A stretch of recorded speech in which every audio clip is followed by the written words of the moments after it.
expiatoire. Donc ce sont les combats, c'est l'un des combats dont vous parlez.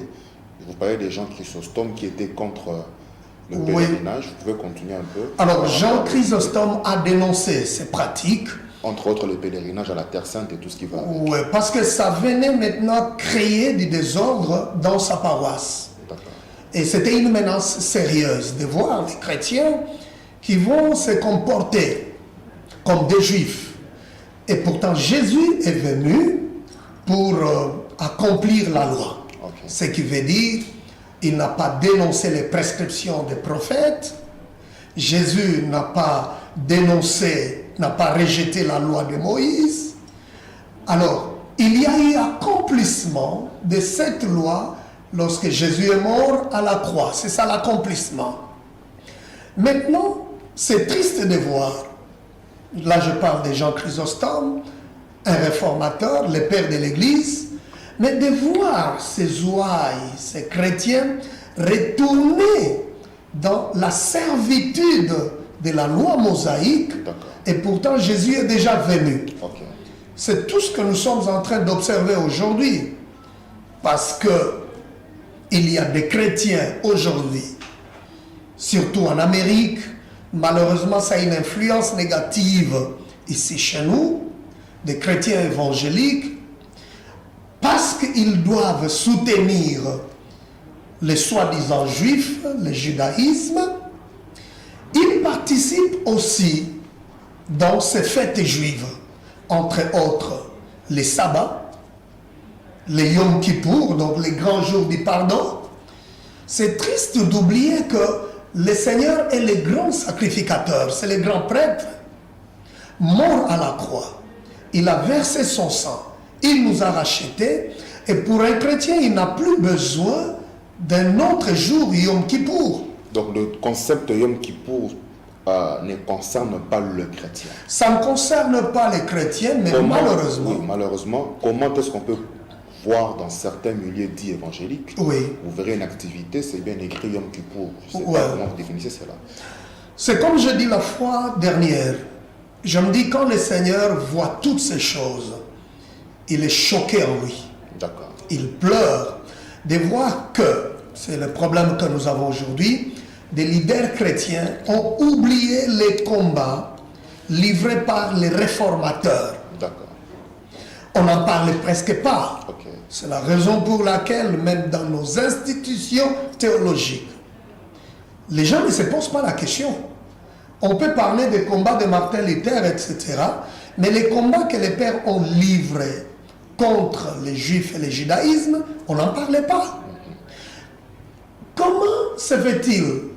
Comment expliquer un chrétien, déjà, qui croit qu'il a été sauvé par le sang de Jésus, Jésus mort à la croix, mais va retourner dans le pratique des fêtes juives, notamment les Yom Kippour, les grands jours du pardon. Ça n'a rien à voir avec le christianisme. Regardez aujourd'hui, il suffit de regarder dans certaines chaînes de télévision des personnes qui font la promotion des pèlerinages en Israël. Je pense aujourd'hui, c'est à cause de cette pandémie, un coronavirus, qui a stoppé les choses, parce que c'est chaque fête en Israël, il y a des publicités, on parle de pèlerinage. C'est choquant même d'entendre certaines publicités où on parle de pèlerinage grâce. C'est comme si, lorsque quelqu'un fait ses déplacements, va se recueillir en Israël, et devant le mur de lamentation, alors il obtient la grâce. Donc c'est un combat contre l'œuvre de la croix. Le diable est en train d'enlever l'œuvre de la croix dans la vie de certaines personnes, dans leur esprit. On ne peut pas présenter le mur de lamentation aujourd'hui, on ne peut pas parler des grands jours d'expiation, de pardon, les Yom Kippour dans le milieu chrétien. On ne peut pas parler de l'observance du sabbat dans le milieu chrétien, ça n'a pas de sens. On ne peut pas parler du pèlerinage. Vous savez, quand on parle du pèlerinage, il y a des gens qui vont même, comme on a dit la fois dernière, qui vont même se faire rebaptiser. C'est ce que nous appelons dans un langage théologique, c'est la superstition. de croire ou d'attribuer dans un acte ou dans un endroit un acte surnaturel. Pensez que si je me fais rebaptiser, il y a du surnaturel. Si je vais me recueillir devant les soi-disant murs de lamentation, qui n'a rien à voir d'ailleurs avec les vestiges du second temple. J'ai parlé de ça dans le premier tome de mon ouvrage, Le mur de lamentation Invodore. Donc c'est un mur païen, là où on va se diriger. Okay. Ce n'est même pas les restes du mur, de ce qui est resté du second temple. Mais docteur, excusez-moi s'il vous plaît, de vous prendre un peu la parole. Quand vous dites qu'il n'y a pas, disons, Israël physique n'est pas la terre sainte des chrétiens. Bon, je ne sais pas, c'est une question qui me vient par l'esprit, sûrement que quelqu'un nous suit aussi peut se poser la même question. Quelle est la terre sainte des chrétiens? Je n'aimerais pas citer des religions ici, mais on suppose que chaque mouvement religieux a quand même, je ne dirais pas un QG ou une base, mais plutôt a quand même un endroit auquel il peut s'identifier. Le christianisme, tel que vous le prônez ici, si Israël n'est pas la terre sainte du christianisme, alors finalement le christianisme nous attendons, à quelle terre sainte? Nous attendons Jérusalem céleste. Ah, ce n'est pas la Jérusalem physique ici? Non, pas physique. Donc d'après vous, s'il vous plaît, vous voulez dire que Jérusalem physique n'a rien à voir avec les chrétiens? Sinon, nous risquons de tomber dans ce que j'appelle l'idolâtrie du temps moderne. Mais certains disent que Jérusalem serait l'horloge du monde, je ne sais pas, de la prophétie ou tout ce que vous voulez. J'entends les gens parler de ça. Ben justement. Alors, nous risquons de tomber dans ce que j'appelle l'idolâtrie des temps modernes, parce que à l'époque, lorsque la religion catholique a connu la corruption spirituelle, il fallait diriger tout le monde, les chrétiens, à Rome, pour obtenir le certificat des indulgences. Alors, chez les musulmans, c'est la même chose, il faut faire le pèlerinage à la Mecque. Mais malheureusement, les chrétiens, certains, je ne parlais pas de tous les chrétiens parce qu'il y a encore nombreux qui sont dans la bonne voie. D'accord. Mais il y a certains, parfois infiltrés dans le milieu chrétien, qui veulent amener cette idolâtrie dans le milieu chrétien. Okay. Mais de toute évidence, les chrétiens n'ont pas une terre sainte. C'est pour cette raison que j'ai donné la réaction de Jésus lors de cette discussion avec la femme samaritaine. Donc, Jésus voulait dire, aujourd'hui, par l'œuvre de la croix, le chemin de calvaire, nous avons été émancipés de cette servitude du lieu. Okay. C'est même aberrant d'entendre un chrétien appeler Israël terre sainte en allant, c'est comme si alors sa sainteté devient effective. Israël n'est pas la terre sainte des chrétiens? Pas du tout, ça n'a rien à voir. Jérusalem n'a rien à voir avec le christianisme d'après le docteur Wilson. Vous savez, en Israël, ce que les gens n'aiment pas dire, les défenseurs de cette thèse que j'appelle démoniaque, Israël, État d'Israël, c'est quand on appelle quelqu'un israélien, c'est différent d'un juif, ça doit être différent d'un hébreu. Wow. Parce que Israël, c'est un État. Okay. Et tout celui qui habite dans cet État, il est israélien. C'est comme on peut dire, il est congolais, il est ivoirien.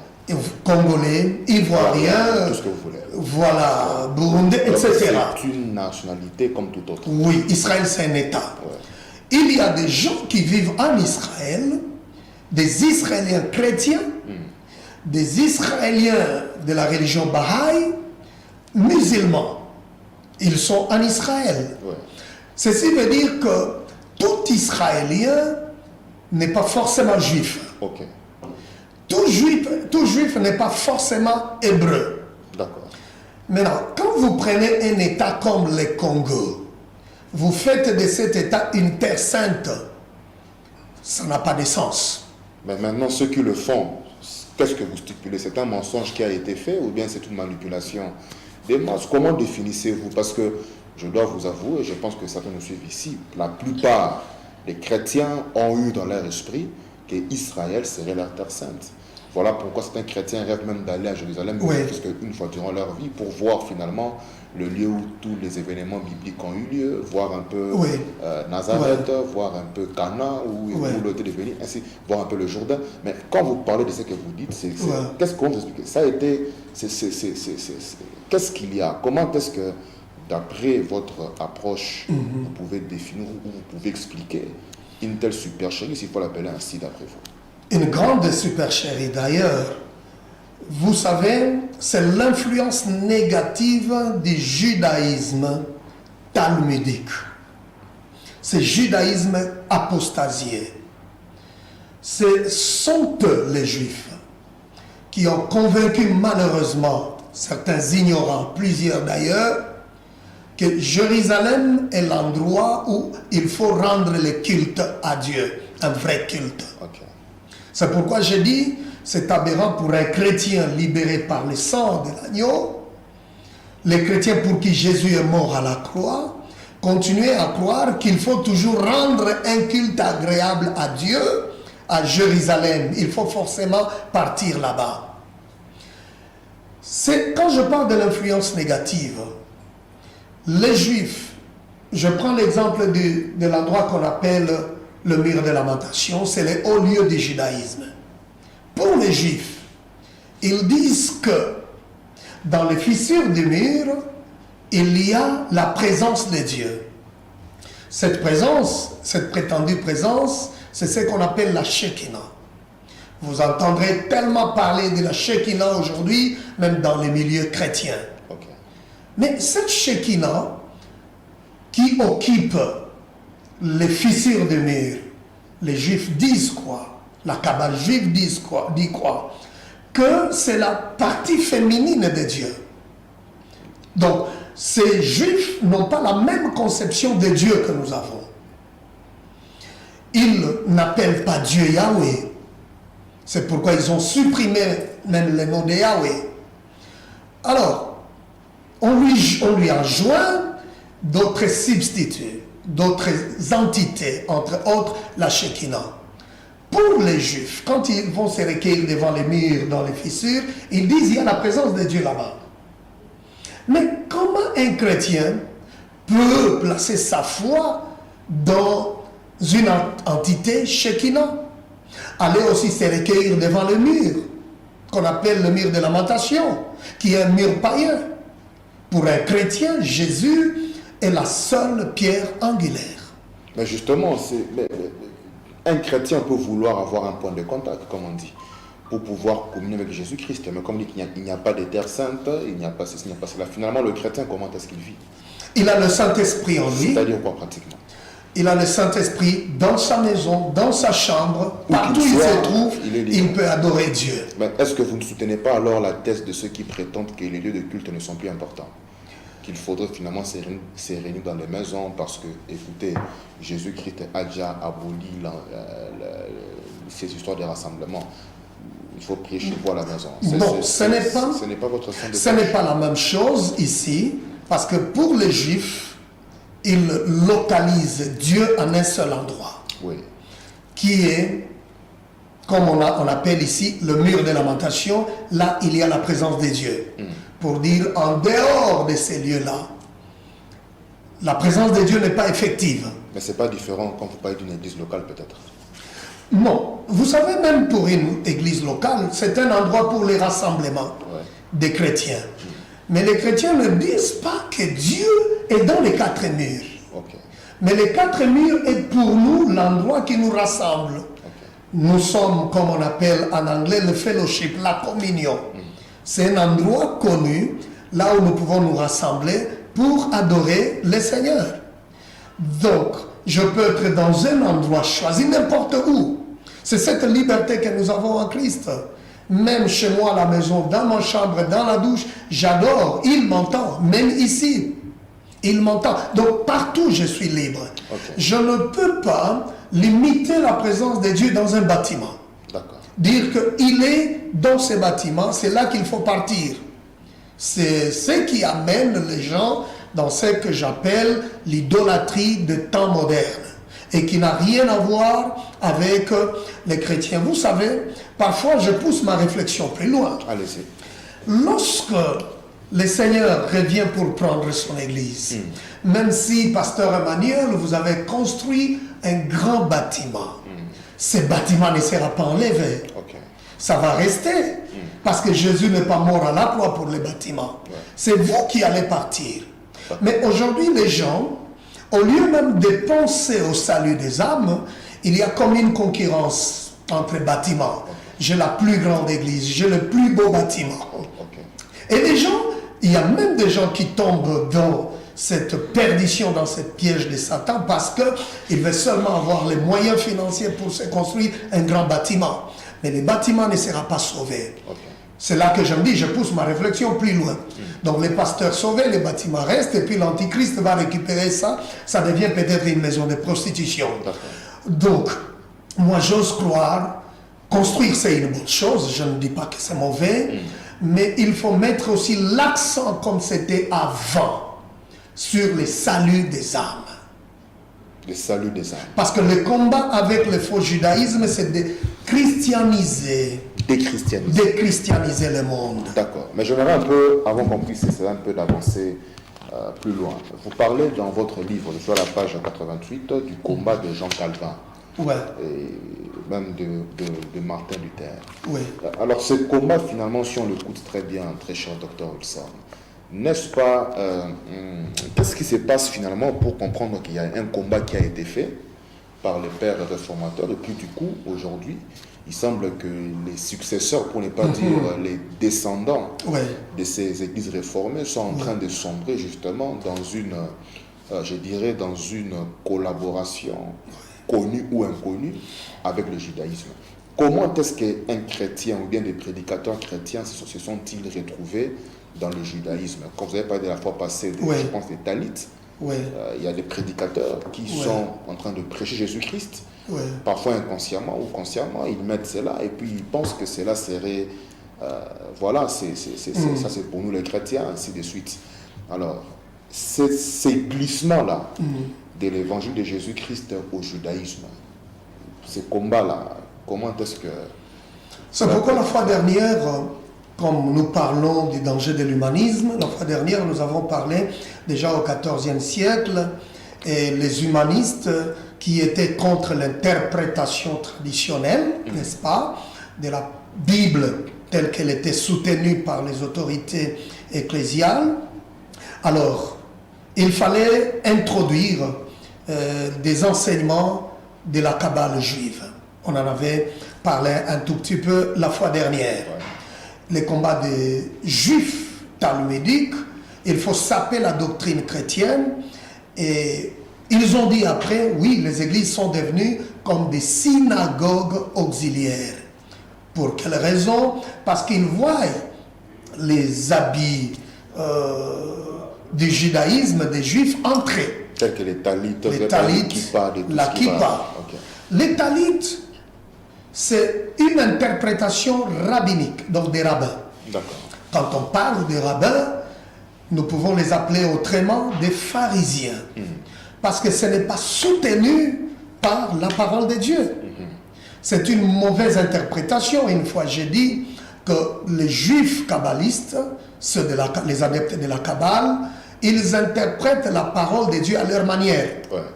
Nombre chapitre 15 ne parle pas des talits, mais on parle des franges qu'il faut attacher à un habit déjà cousu, un habit prêt. Et c'est arrivé comment? Parce que quelqu'un enfreint la loi sabbatique. Il a été lapidé. Et c'est comme ça que Dieu va intervenir. À partir de maintenant, vous allez attacher les commandements sur les franges. Les commandements dont parle la Bible, c'est les 10 commandements. Nous sommes dans Nombre chapitre 15.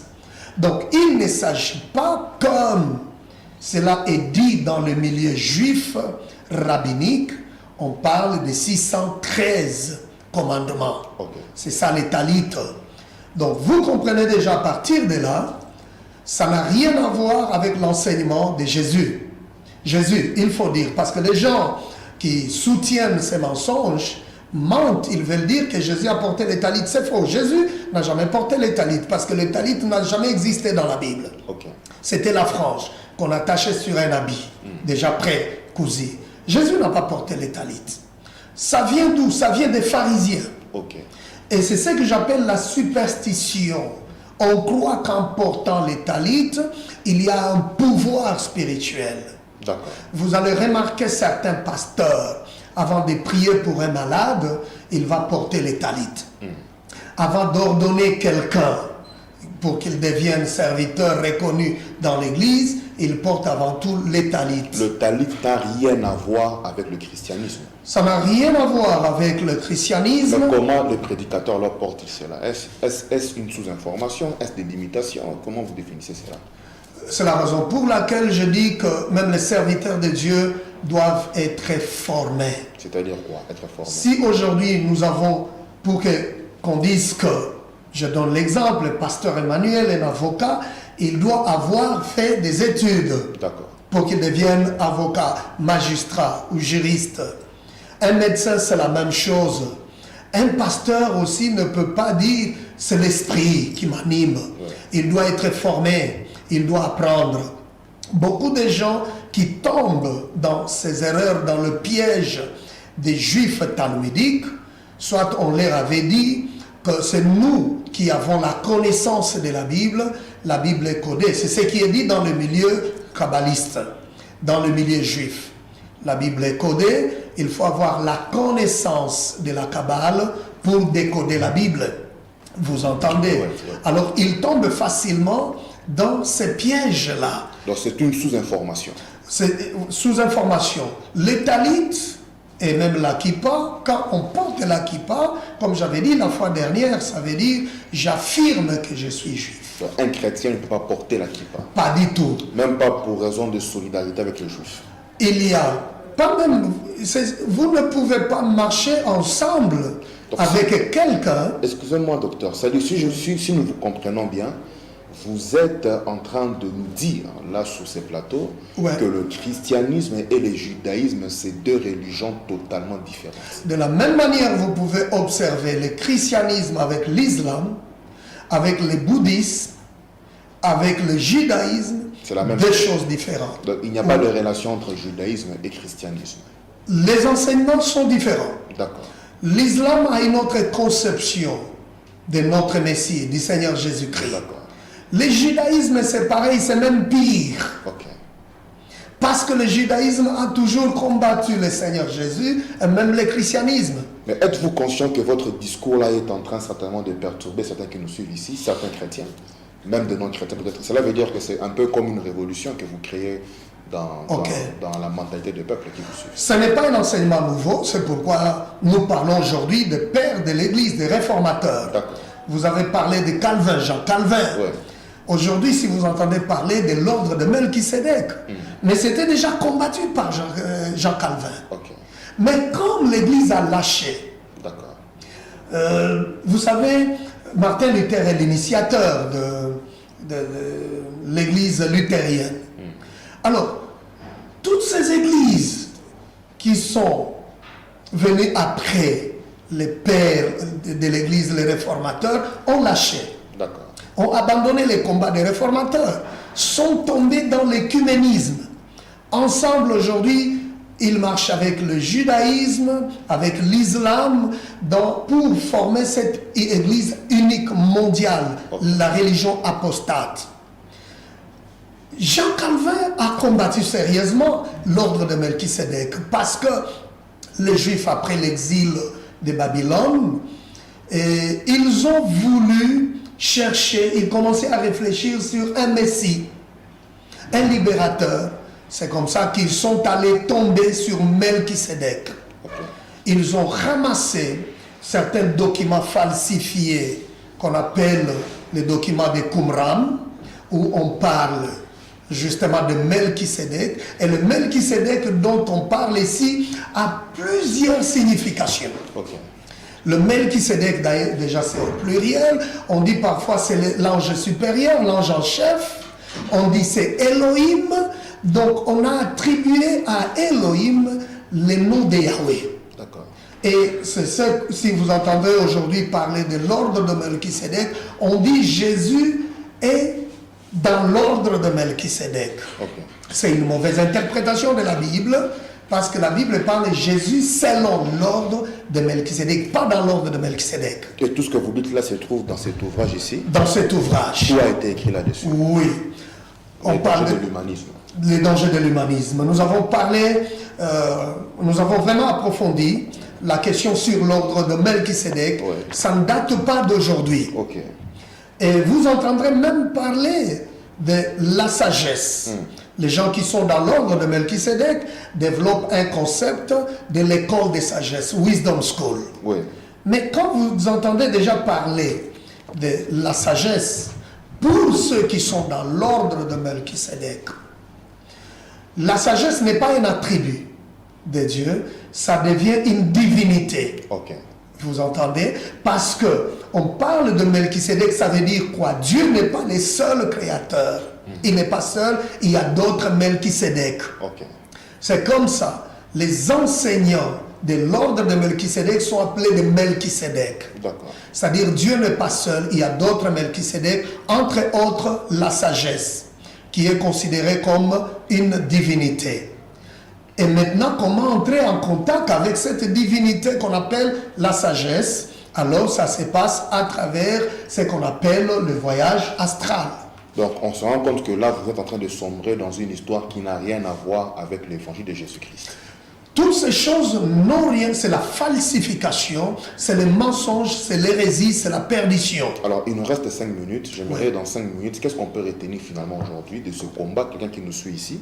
Tout à l'heure, vous donnerez vos coordonnées pour se procurer l'ouvrage. Nous voyons qu'il y a aussi un autre livre, si on peut l'avoir aussi. Il y a un ouvrage qui a été écrit, voilà. Vous me permettez de pouvoir... Donc, il y a plusieurs livres qui ont été écrits. Ça, c'est le mur de lamentation, un veau d'or.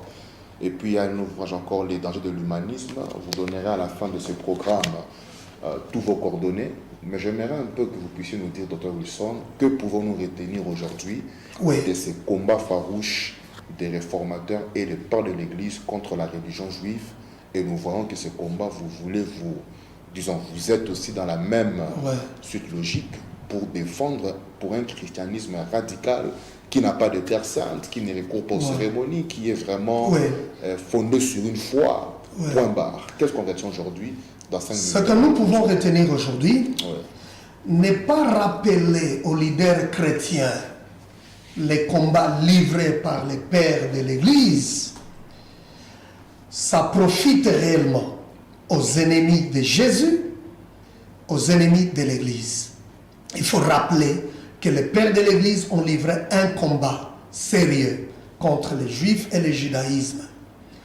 Et rappeler aux chrétiens, ou poser la question aux leaders, pourquoi ne pas réfléchir? Pourquoi ne pas se poser la question? Pourquoi le combat des pères de l'Église a été abandonné? Le christianisme qu'on a voulu imposer dans nos pays africains, c'est du papier collé. C'est-à-dire quoi? Des gens, du christianisme corrompu, apostasié. C'est-à-dire les gens qui combattent le vrai Dieu, le vrai christianisme, avec les hérésies qu'on a amenées. Un christianisme déjà mort en Occident. Et si les leaders chrétiens ne réfléchissent pas, nous risquons de vivre ce qu'eux vivent déjà là-bas, un christianisme mort. Là, vous parlez à quel leader chrétien africain? Principalement africain, parce que toutes ces bêtises viennent d'ailleurs. C'est comme si les chrétiens n'ont pas connu Dieu avant que ces mensonges ne viennent. D'accord. Et c'est comme ça que nous acceptons certaines falsifications, même dans la Bible. Nous acceptons des concepts qui n'ont rien à voir avec le christianisme, tels que la Shekinah. Nous retournons dans des pratiques juives falsifiées. C'est comme les sabbats dont je parlais. Parce qu'il y a une tradition juive qui dit l'observance du sabbat, c'est rendre culte à la reine du ciel, à la Shekinah. Et c'est ça que vous entendez dans beaucoup de milieux chrétiens aujourd'hui. Sans la Shekinah, je ne ferai rien. Donc, c'est le christianisme apostasié. je crois que le temps est arrivé parce que nous disons, et nous le répétons, que Jésus revient bientôt, aux leaders chrétiens de réfléchir. Africains en particulier. En Il particulier. ne faut pas être dans un complexe qui n'a pas son sens, d'accepter tout ce qui vient d'ailleurs. Vous l'avez dit. D'accord. Parce que c'est le complexe. Ouais. Les gens tombent dans toutes ces hérésies, croyant un monsieur qui se présente, même un Israélien, Puis on croit que comme il est israélien, forcément... c'est le frère de Jésus. Alors que ce n'est même pas un hébreu parfois. Pas du tout. D'accord. Parce que 99% de ceux que nous appelons juifs, c'est-à-dire adhérents du Ils ne judaïsme, sont pas des hébreux. n'ont rien à voir avec la Abraham, descendance Isaac, d'Abraham, Jacob. d'Isaac et de Jacob. Ok. C'est des juifs, des pratiquants d'une certaine religion. D'ailleurs, apostasiés, comme je ne cesse de le dire, que l'apôtre Paul, rappelez-vous dans Galates, épître de Paul aux Galates, où il parle avec regret, lui-même qui a observé la tradition des anciens. Il dit, je t'ai même avancé plus que ceux de ma génération et de mon pays. Quand il a suivi la tradition des anciens, ce judaïsme corrompu. Et depuis qu'il a rencontré le Seigneur, il considère ce judaïsme falsifié comme